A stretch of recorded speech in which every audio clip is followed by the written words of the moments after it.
So Dave, you're one of the stalwarts of our academy, a number of years involved in the club. We've a great story over the last few years of the club just growing in numbers and facilities. Just love to get your thoughts on that, why that's happened, what that changes the culture of the club. Yeah, well, I think it's a combination of things, Tom. I think the demographics suit the area, a lot of young families moving in.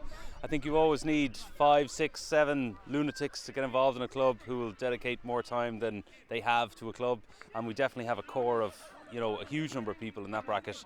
And then I think as well we've also brought in a huge number of girls into the club, which has brought in probably another 100, 110 members, and that creates a real colour and a real vibe down here every Saturday morning. You can really see it every weekend.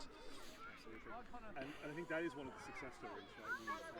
Girls soccer has just exploded nationally and at the club level as well. I think the great success stories are volunteers as well.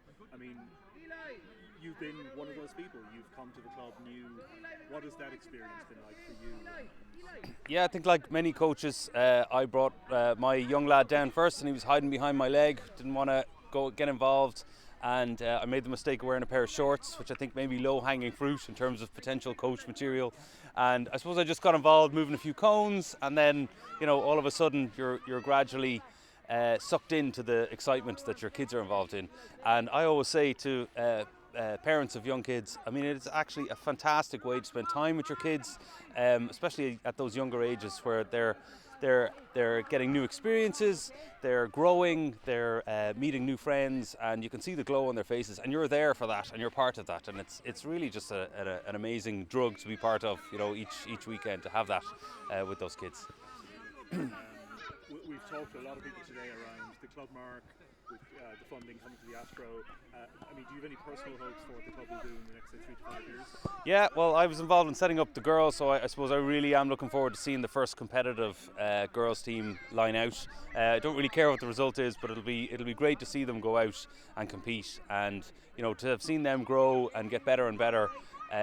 That's for me. I just hope that continues, and so that in 5-10 years time, those girls who I'm coaching now will be coaching the girls who are only just being born today. So. And then, I mean, as you said, you're a number of years with the club as well.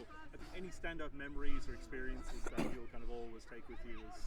Yeah, the standout ones, when I think of them, they're not necessarily last minute goals or that kind of thing. They tend to be moments where you see a kid just come alive in a match.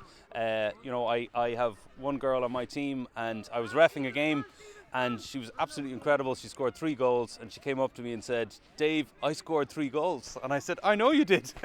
But it's just she needed to express that and let the whole world know that she had scored 3 goals. So it's lovely to see kids just suddenly come alive.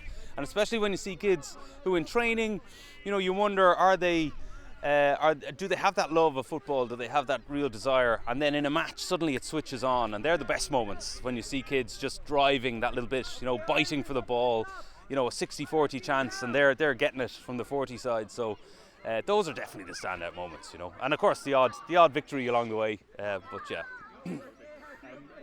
One thing that's been mentioned through these interviews, the idea of street leagues. Yes. Renmore sort of started with street leagues many years ago as well. Is that something you think the club would do again? Or? Oh, it would be fantastic. I think it would create a fantastic rivalry and a natural rivalry, because sometimes kids can be too almost bound into the structure of a club and the structure of how you have fun and how you play. So to unleash them in the wild like that and let them just run about and feel that competition against their neighbours and create that team just amongst the streets would be fantastic. I'd love to see that, yeah.